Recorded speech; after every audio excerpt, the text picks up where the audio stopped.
السلام علیکم ناظرین، ذوالفقار راحت آپ کی خدمت میں حاضر۔ ناظرین، آج بہت اہم ترین ٹاپک ہے اور اہم ترین انفارمیشن آپ کے سامنے رکھنا چاہتا ہوں۔ انفارمیشن کچھ اس طرح سے ہے کہ بہت دیر سے نظام کی تبدیلی کی باتیں ہو رہی تھی۔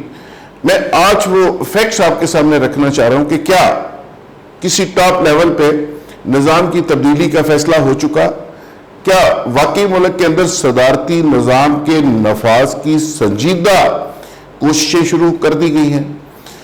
تو ناظرین، اس معاملے پہ جب بھی آپ بات کرتے ہیں تو آپ کو طرح طرح کے شواہد ملتے ہیں۔ کبھی خصوصی رپورٹ سامنے آتی ہیں اور کبھی تجزیے سامنے آتے ہیں اور کبھی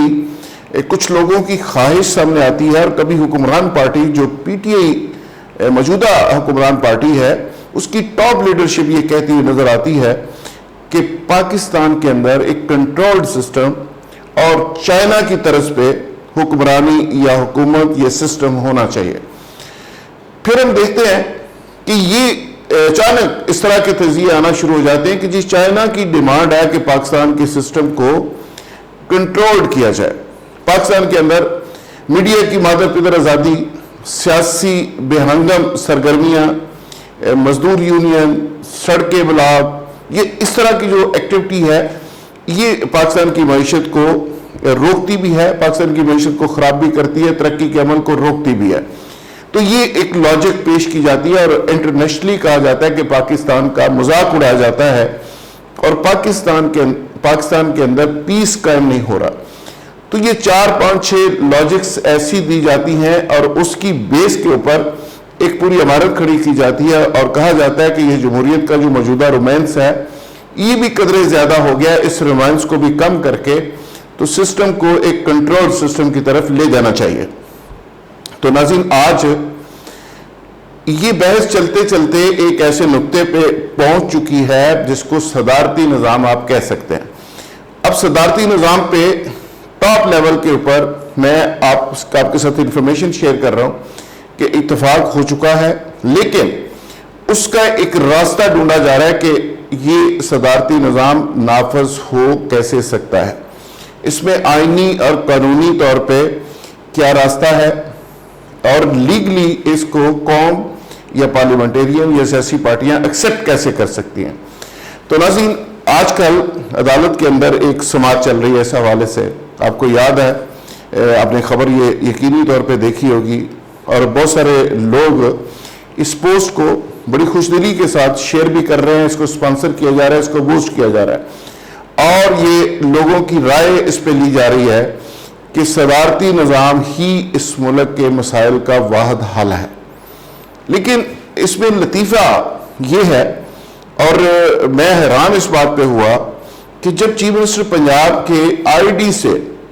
یہ پوسٹ عدالت کا فیصلہ جس میں کہا گیا کہ اس میں بینچ تشکیل دے دیا گیا ہے کہ صدارتی یہ جو پٹیشن دائر ہوئی ہے صدارتی نظام کی، اس پہ بینچ تشکیل دیا گیا، تو اس کی ایک post chief minister Punjab Buzdar صاحب کی آئی ڈی سے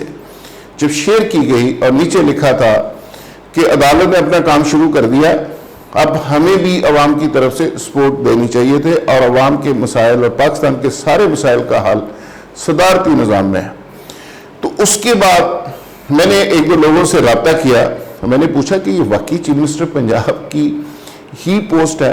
تو مجھے کہا گیا کہ یہ وہی آئی ڈی ہے جس سے روز ان کی پوسٹنگ ہوتی ہے اور پچھلی پوسٹنگ اگر دیکھی جائے، چیزیں دیکھی جائیں تو یہی آئی ڈی شو ہوتی ہے اس پہ۔ تو لہٰذا اس میں مزید میرا خیال ہے کہ تحقیق کی ضرورت نہ رہی اور میں اس نتیجے پہ اس بیس کے اوپر پہنچ سکتا ہوں کہ اگر چیف منسٹر پنجاب اس مسائل کا حل کہہ رہے ہیں کہ صدارتی نظام میں ہے، تو عمران خان صاحب تو پہلے ہی کئی دفعہ کہہ چکے ہیں، اب انہوں نے اپنے قانونی ماہرین کے ساتھ ایک مشاورت کا عمل بھی مکمل کیا، 3 4 دور اس پہ ہو چکے ہیں، کچھ نان الیکٹڈ لوگ اس کا حصہ رہے، کچھ ادارے اس کا حصہ رہے اور اس میں یہ غور و خوض کیا گیا کہ اس کا شارٹ کٹ حل کیا نکالا جا سکتا ہے، کس طرح صدارتی نظام آ سکتا ہے، کون سا وے آؤٹ ایسا ہے کہ جو سیاسی لوگ بھی اس پہ اعتراض نہ کریں اور اس کی کچھ شکل قابل عمل ایسی ہو جائے جس میں سب کی پارٹیسپیشن ہو جائے کہ قومی حکومت ٹائپ چیز ہو اور وہ بظاہر صدارتی نظام کا اس کو نام دے دیا جائے. تو پہلے تجویز آئی کہ قومی حکومت, جس کی آپ کو یاد ہوگا کہ شہباز شریف صاحب نے بات کی, پھر اس پہ پھڈا پڑ گیا کہ قومی حکومت تو بنے گی, اس کو لیڈ کون کرے گا, شہباز شریف صاحب کا رول کیا ہوگا, عمران خان صاحب کا رول کیا ہوگا. تو اس پہ حصہ بے قدر جزا کا ایک فارمولہ آیا, اس پہ اتفاق نہیں ہوا, پھڈا پڑ گیا اور وہ تجویز ادھر کی ادھر رہ گئی اور چیزیں آگے نہیں بڑھ سکیں. اب یہ صدارتی نظام والا معاملہ دوبارہ اٹھا ہے اور یہ آگے بڑھ رہا ہے. تو اس پہ دعویٰ یہ کیا جا رہا ہے کہ آنے والے دنوں میں یہ کچھ سیاسی پارٹیاں الیکشن کی تیاری کر رہی ہوں گی. شہباز شریف صاحب دعوے کر رہے ہوں گے کہ 23 کا گرین سگنل انہیں مل گیا ہے, پی ٹی آئی کہہ رہی ہوگی کہ اگلی گورنمنٹ ان کی آ رہی ہے, اور مسلم لیگ آپ کہہ رہی ہوگی کہ پنجاب کے اندر ان کی آ رہی ہے. لیکن اچانک کوئی ایسا فیصلہ آ سکتا ہے جس کے نتیجے میں نظام کی تبدیلی کے حوالے سے کوئی ڈیسیژن آ جائے کہ یہ جو جمہوریت کا بہت زیادہ رومانس ہے اس سے قوم کی جان چھوٹ جائے, اور ایک کنٹرول سسٹم اور ایک صدارتی سسٹم جو کم خرچ بھی ہو اور جو پرفارمنس بیسڈ بھی ہو, جس میں ٹیکنوکریٹس ہوں, جس میں جو لاجک دی جا رہی ہے کہ یہ جو خام خواہ کے ایکسپینس ہیں, 1400 M N As, M P A, senator, وزراء, ان کے دفتر, ان کی گاڑیاں, اربوں خربوں روپے کا خرچہ, یہ سارا بچایا جائے اور صرف سادہ سا ایک سسٹم رکھا جائے. اور یہ لمبے چوڑے جمہوریت کے رومانس کی ضرورت کوئی نہیں. بلدیاتی سسٹم کو, بلدیاتی نظام کو, ڈسٹرکٹ گورنمنٹ کے سسٹم کو تگڑا کیا جائے, اوپر ایک صدارتی سیٹ اپ ہو. اور چائنا کے بارے میں کہا جا رہا ہے کہ چائنا کا جو سسٹم ہے اس کو کسی حد تک ملتا جلتا سسٹم اس کو کاپی کر کے جو پاکستان کے اندر ایکسیپٹیبل ہو. وہاں پہ چونکہ بہت زیادہ ظالمانہ اور جابرانہ نظام سمجھا جاتا ہے چائنا کے اندر, گو کہ میں سمجھتا ہوں کہ اس سے بھی زیادہ جابرانہ نظام کی یہاں ضرورت ہے تاکہ ساری چیزیں ایک دفعہ ٹھیک ہو جائیں. لیکن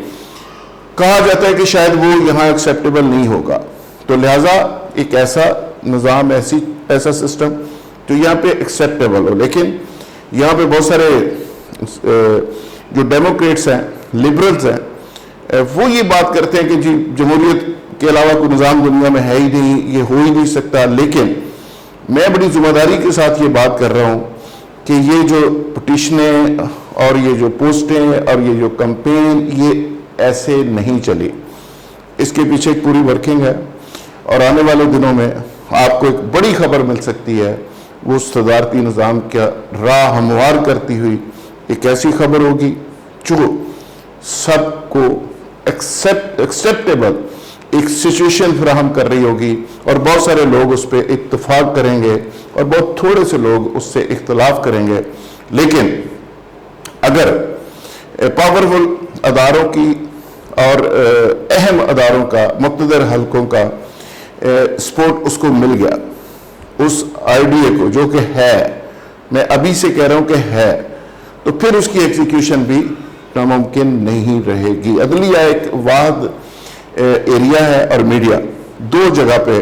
کہ جہاں سے اس کی ریزسٹنس آ رہی ہے. عدلیہ چونکہ کہا جا رہا ہے کہ آلریڈی اس پروسیس پہ شامل ہے, تو باقی رہ گیا میڈیا. تو میڈیا کو آلریڈی آپ کو پتہ ہے میڈیا کے ساتھ ہو کیا رہا ہے, تو میڈیا کے اوپر اتھارٹی بھی بن رہی ہے, میڈیا پریشرائز بھی ہے. تو میڈیا کتنا زیادہ اس پہ بول سکے گا. پولیٹیکل پارٹیز کی حالت جو آپ کے سامنے ہے, ان کے اندر کتنا دم خم ہے. یہ میں اس لیے بات کر رہا ہوں کہ اگر آپ تصور کریں کہ جی اس طرح کا کوئی سسٹم آتا ہے, چیز آتی ہے, کوئی فیصلہ آتا ہے, اور کوئی آئینی اور قانونی طور پہ راستہ نکالنے کی کوشش کی جاتی ہے, تو اس صورت میں ریئیکشن کی میں بات کر رہا ہوں. تو میڈیا کا ریئیکشن کتنا ہو سکتا ہے, عدلیہ اس پہ کیا کر سکتی ہے, اور پولیٹیکل پارٹیز کیا کر سکتی ہیں. تو پولیٹیکل پارٹیز کی حالت آپ کے سامنے ہے. پرائیویٹ لمیٹڈ طرز کی کمپنیز کی طرز پہ پارٹیاں چلائی جا رہی ہیں, اور پیچھے سے ان پارٹیوں کو کس طرح چابی دی جاتی ہے, کس طرح لوگوں کو چلایا جاتا ہے, کس طرح آگے بڑھایا جاتا ہے, کس طرح چیزیں چلائی جا رہی ہیں. تو ایک پولیٹیکل کلچر, پولیٹیکل ورکرز کا جو کلچر تھا وہ بھی آلریڈی ختم ہو چکا ہے کہ ایک آل کے اوپر 10,000, 20,000, 50,000 یا 2 لاکھ ورکر باہر آ جائیں. وہ سچویشن بھی نہیں. ساری کی ساری قوم صرف سوشل میڈیا کے اوپر لائک کر کے, ٹک کر کے, شیئر کر کے وہ اپنا فرض پورا کر رہی ہے. وہ سیاسی جماعت ہو, وہ عام سوشل ورکر ہوں, وہ کسی ادارے کے PR ہوں، ساری کی ساری قوم سوشل میڈیا کے اوپر لگی ہوئی ہے. تو مجھے لگتا یہ ہے کہ یہ جو صدارتی نظام والا معاملہ ہے یہ آنے والے دنوں میں یہ ٹاپ ڈسکشن میں آئے گا اور اس کا کوئی بڑا نتیجہ نکلنے والا. بہت شکریہ.